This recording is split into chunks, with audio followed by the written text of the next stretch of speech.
महाराजांनी मला सांगितलं तसं मला विष्णुदेव आणि लक्ष्मी देवी यांचं दर्शन झालं असलं तरी त्यांचं स्वरूप समजून घेणं एवढं सोपं नाही. माझ्याकडून हे राहूनच गेलं. बानू, मला तुला हे सांगायचं आहे की श्री विष्णू आणि श्री महालक्ष्मी यांनी तुला दर्शन दिले यातच तू समाधान मानलेस आणि त्यामुळे त्यांचे स्वरूप समजून घ्यायचा तू प्रयत्नही केला नाही आणि त्यामुळे आज सत्यापर्यंत पोहोचताना तुला दिव्यातून जावे लागत आहे. त्यांची पूजा करणं राहूनच गेली. मी काय करू म्हणजे ते मला समजत्याल. मला याआधी महाराजांनी सांगितलं असतं तर मी काहीतरी करून त्यांना प्रसन्न करून घेतलं असतं. त्यांची कृपा माझ्यावर राहावी म्हणून मी काय करावं हे तेच मला सांगते.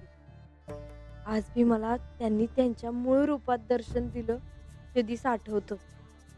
मला त्यासनी भेटायला पाहिजे. कधी एकदा त्यासनी समज विचारते हाय असं झालं आहे मला. परिणामजी. राघवा या जी. थांबा वाईस पाणी आणून देते. नका राहू द्या जी. काय काम होतं जी? प्रधानजीसनी सांगावा द्यायचा आहे. त्यासनी सांगायचं आहे का म्या गडावर त्यांची भेट घ्यायला थांबते आहे. काय बी झालं तरी मला त्यासनी भेटायचंच आहे. जी म्या सांगावं देतो जी, पर म्या गडावून विचारून आल्यावरच तुम्ही वाड्यातून बाहेर पडायची. पर तुम्ही सांगावा द्या जी, ते नाही म्हणणार नाहीत. नाही तसं नाही, पर प्रधानजी जर देव आणि देवी संघ असत्याल तर मग काय करावं जी? हा, प्रधानजी देवांसंग असत्याल तर चालेल. ते लक्ष्मी देवींसंग असत्याल तरी बी चालेल. पर ते म्हाळसाताईं संग असत्याल तर जरा येळ बघून बोला. भाईजी म्हणून म्या म्हणलं म्या पुण्यांदा गड उतरून सांगावं देतो जी. चालेल, तुम्ही आजी. उगा येळ नग दवडाया. हा जी येतो जी.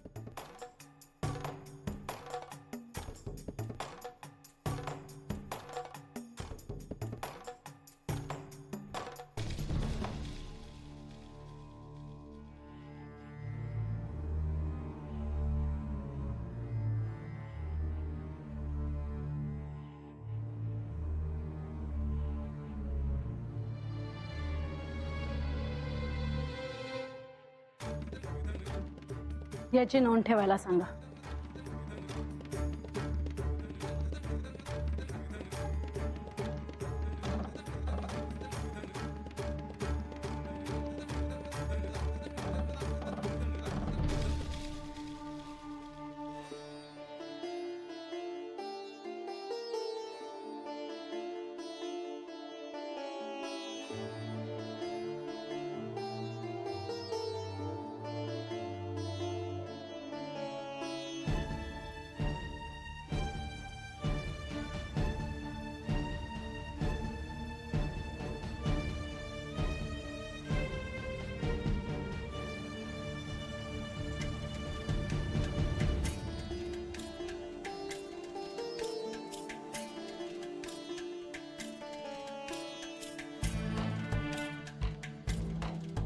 माझ्याशी बोलणार नाहीस का? मी रागवले आहे तुझ्या. पण मी काहीच नाही केले. असं तुला वाटतं, पण तू जे वागतोस ते मला दिसतं. म्हणून मला हे सांग की मी काय चुकलो. तू आधी माझ्या समोर ये, मग सांगते. नीट उभा राहा. आता तरी सांग. राज्यसभेत बानूच्या बाजूने बोलायला तुला कोणी सांगितलं होतं? कोणी नाही. तेच म्हणायचे आहे मला. मग कशाला मध्ये बोललास तू? ह्या क्षणी बाणाची अवस्था संभ्रमाची आहे म्हणून मी हस्तक्षेप करतो. माते, तिचे उत्तर मी देतो. ते होय, पण मी काय चुकीचं बोललो का? तू काही चुकीचं बोलला नाही. माझीच काहीतरी चूक आहे. तुझं काही चुकत नाही, पण तू फार रागवतेस. लब्बाड आहेस तू. नाही ग माते, मी तुझ्याच बाजूने आहे. खोटं. अगं खरंच. मी काय करू जेनी तुला खरं वाटेल? काही करू नकोस. तू माझ्या जवळच राहा, मला सोडून कुठेही जाऊ नकोस. मी तुला कधीही सोडून जाणार नाही.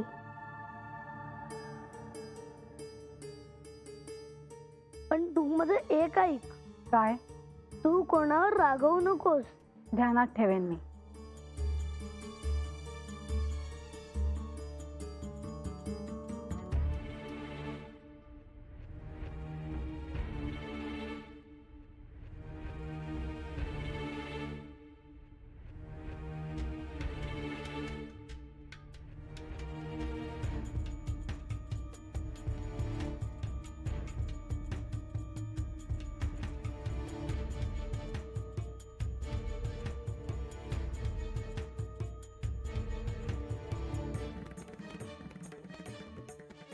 प्रधानजी. देवा, एक सुचवायचं आहे. प्रधानजी, पहिले आसन ग्रहण करावे. बोलावे. देवा, आपण बाणाईला भेटून यावं. पण अजून सप्ताह नाही झाला आहे, तेव्हा मी नियम कसा मोडणार? देवा.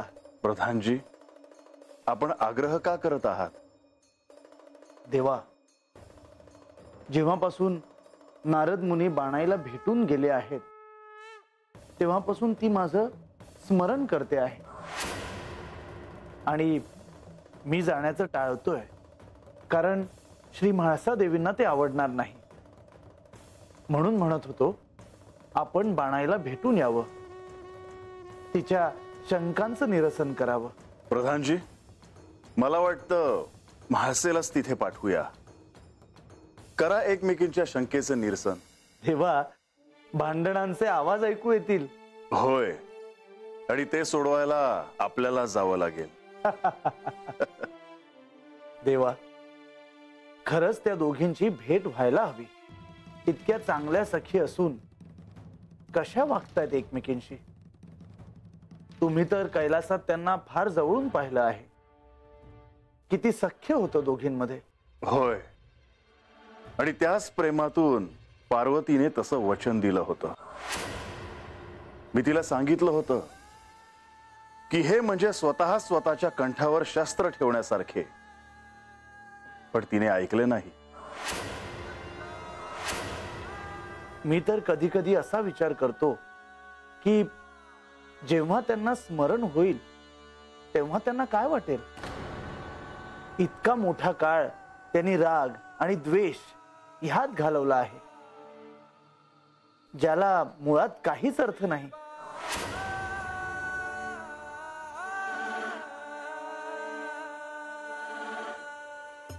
म्हाळसा, आई, ये ना.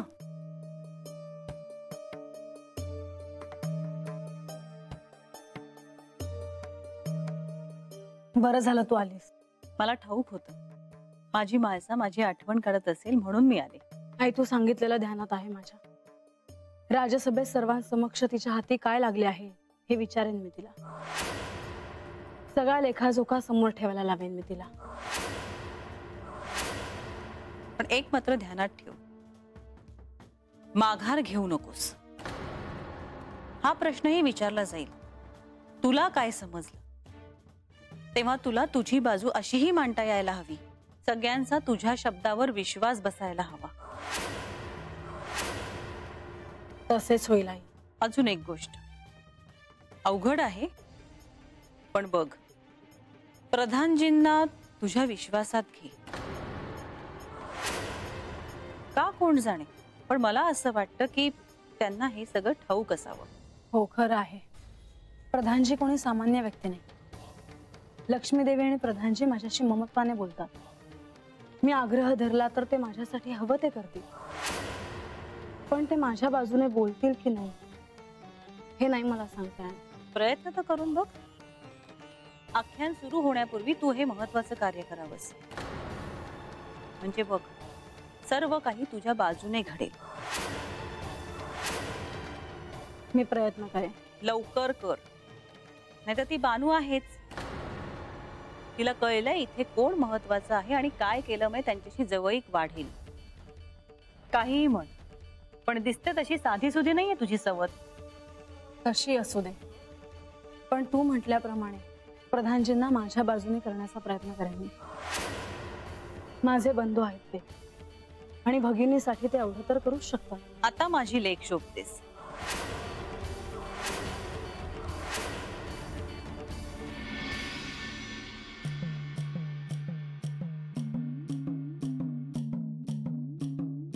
काय बाहेर चालला आहे का? वय जाणार आहे. मला असं विचारू नये गंगे. कुठं चालला आहे का? आता काय करावं ग तुला? किती प्रश्न विचारतीस? तसं नाही, पर कुणासनी सांगणार नाहीस ना? नाही बोलायची. मी प्रधानजीसनी भेटायला जाणार आहे. पण ते कसं भेटायचं तुम्हासनी? माझ्या बानं बी मला इतकं विचारलं नसेल गंगे. तर आमासनी तुमची काळजी घ्या हात पाठवलं हाय. आमासनी तुम्ही समजा सांगाय हो. मी सांगावा धाडला हाय प्रधानजीसनी गडावर.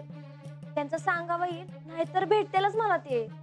आता कान कशा पाहिजे ते विचारू नको. राहिलं तर मला एक सांगायची, देव बी भेटणार आहेत का? नाही ग, तर त्यासनी कळल का मी प्रधानजीसनी भेटणार आहे. माझं एक काम आहे त्यांच्याकडे, पर काय ते मी तुला नाही सांग. बर, तुमचं संग मी बी यायचं आहे का गडावर? न ग, तू थांबतच वाड्यावर. राघोबा दादा कुठं आला आहे सांगाव घेऊन? थांबा की बाई.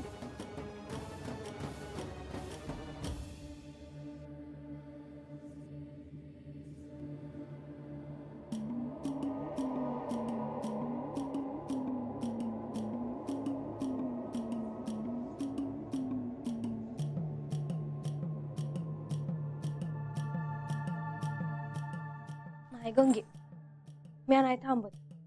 मला जायलाच हो. अगं ते वाट बघत असतील गडावर. एवढी घाई कशा पायी करताय साहेब? थांबा की, येतील ते. गड चढून जाणार, उतरून येणार, वेळ लागणारच की. राघोबा गड उतरत असतील तर भेटत्याल मला वाटत. चांगल्या कामात असं वाट नाही अडवून. चल येते मी. भय, मी तुमची वाट बघते. भय.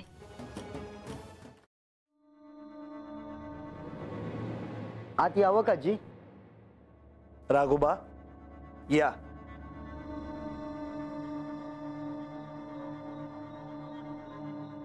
राघोबा, आपण बाणाईच्या वाड्याबाहेर सेवेत असताना वय जी, सांगावं आहे जी.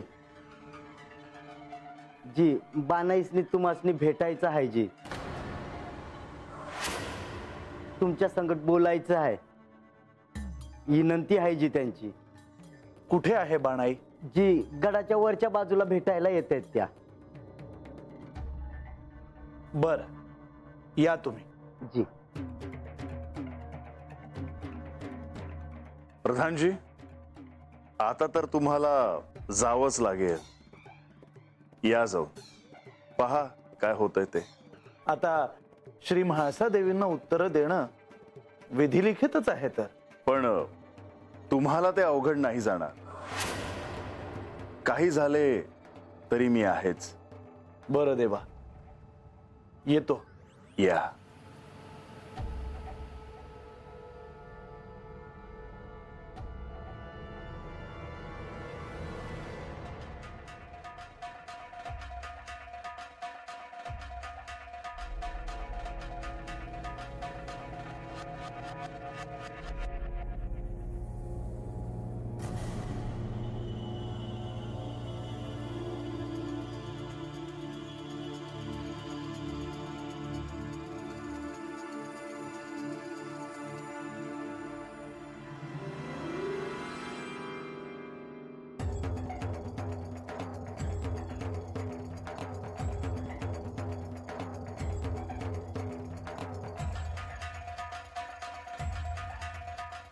असं मी सांगितलेलं सारं ध्यानात ठेव आणि त्याप्रमाणेच वाग. म्हणजे बघ सारे कसे बदल घडतील. येऊ का? ये बाळ.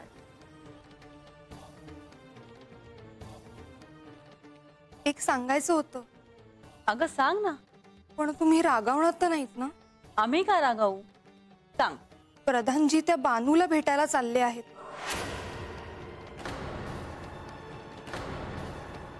देवा, हे सगळं काय चाललंय? माझ्या माणसाने असं काय केलं म्हणून सगळे तिच्या विरुद्ध वागतायत? आणि भेटायला जाण्याआधी ते देवांसोबत होते. आता काय करायचं मायसा?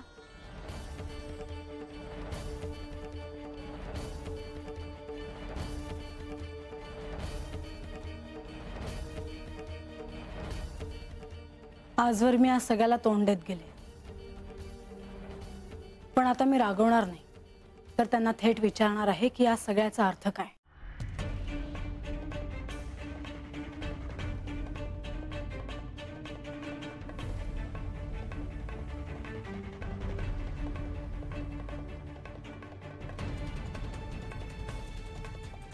बाणाईच्या मनात काय आहे हे जाणून घेण्यासाठीची ही भेट.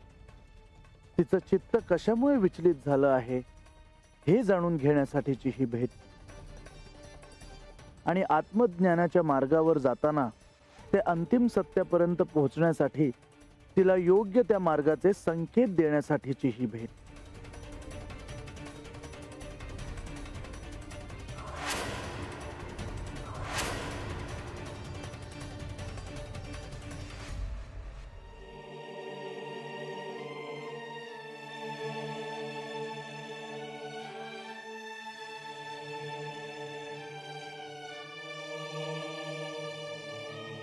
लय मोठी चूक झाली आहे देवा,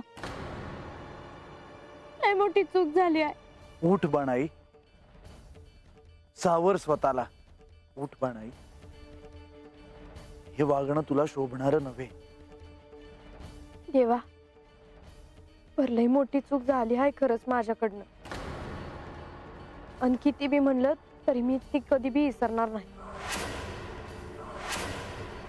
बाणाई, तुला हे सगळं सांगायचं होतं म्हणून ही भेट घ्यावीशी वाटली का तुला?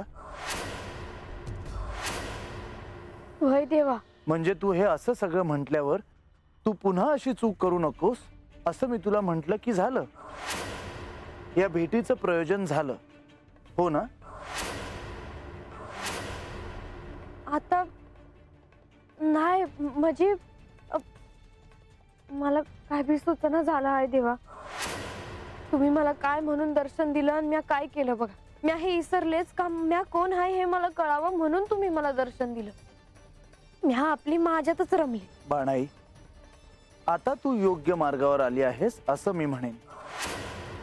बाणाई, तुझ्या हातून जी चूक झाली आहे ती चूक नाही हे लक्षात घे. परंतु हे देखील तितकंच सत्य आहे की मी आणि श्री लक्ष्मी देवींनी तुला आमचं मूळ रूप दाखवल्यामुळे तू काहीशी निश्चिंत झालीस. आणि त्यामुळे आज अंतिम सत्य कळण्यासाठी तुला अनेक अडचणींना सामोरं जावं लागतं आहे. वयजी, पर आता तसं होणार नाही यासाठी तुम्हीच आता मला वाट दावाजी. बाणाई, म्हणजे तुझं मूळ रूप काय आहे हे कळण्यासाठी मी थेट तुला सहाय्य करावं अशी अपेक्षा आहे का तुझी? नाही तसं नाही, पर ही बाणाई, आज मी तुला अत्यंत महत्वाच्या अशा गोष्टींबद्दल सांगणार आहे ज्या तुझ्या हितासाठी आहेत, तुझ्या भल्यासाठी आहेत.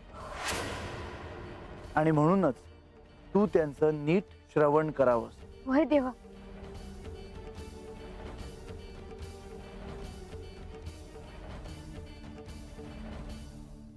बाणाई, तुला आम्ही दर्शन दिलं, तुला आमचं मूळ रूप समजलं, परंतु ह्याचा अर्थ आत्मज्ञानासाठीचा मार्ग तुला मिळाला आहे असं नाही. आत्मज्ञानासाठीचा मार्ग तुला स्वतःला शोधायचा आहे बाणाई. लहान तोंडी मोठा घास घेते हाय देवा. पर महाराज मला म्हणले का मला तुमचं मूळ रूप दिसलं आहे, पर तुमचं स्वरूप माझ्या ध्यानात आलं नाही. ते मला जाणून घ्यायचं आहे देवा. बाणाई, नारद मुनींनी योग्य तेच सांगितलं आहे. अंतिम सत्यापर्यंत पोहोचण्याच्या मार्गावर असे अनेक प्रसंग येतात जेव्हा आपल्याला निरनिराळे प्रश्न पडतात. आणि ते प्रश्न पडले असताना आपल्याला सहाय्य होतं ते अशाच प्रकारे. आणि म्हणूनच मला तुम्हाला हे विचारायचं आहे का हे समज का, आणि मलाच का ह्या समध्या मोर जावं लागतं आहे. कारण तेच लिहिलं गेलं आहे बाणाई